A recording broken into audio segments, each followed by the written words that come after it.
Though personally inspired by the likes of Gandhi and Dr. Martin Luther King Jr., Obama could hardly glean much from the political ideology of either when it came to the world affairs.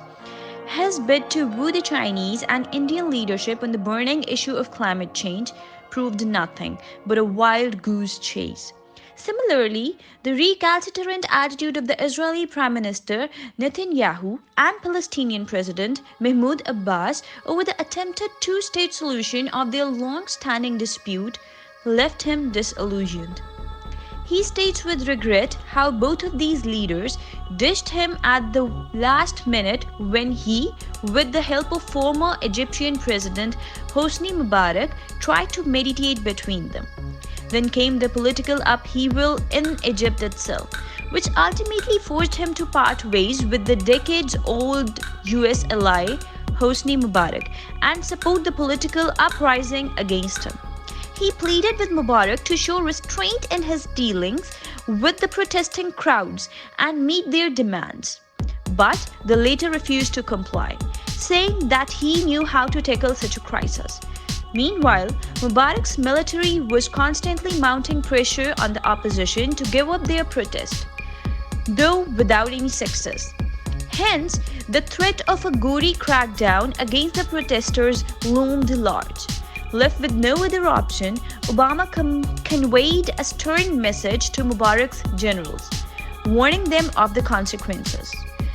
Through his military establishment, he informed them about the termination of all US military aid amounting to billions of dollars in case of any adventure against their own people. This plan worked, and Mubarak found himself betrayed by his very power base, the military which had kept him so long in the office. So he had to surrender to the will of the people and quit at once.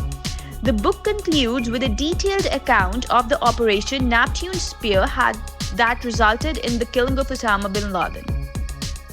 After giving a short preamble to his keen desire to locate and hunt down the world's most wanted man, Obama recalls the day when he first got a confidential briefing on the lead to the whereabouts of bin Laden.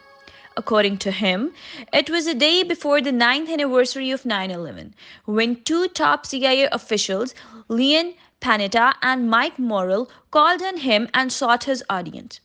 At that meeting, they shared with him the very preliminary information on the subject. They related to him how they had traced a man named Abu Ahmed al Kuwaiti through his mobile phone and started monitoring his habits. In their opinion, this man was working as bin Laden's courier.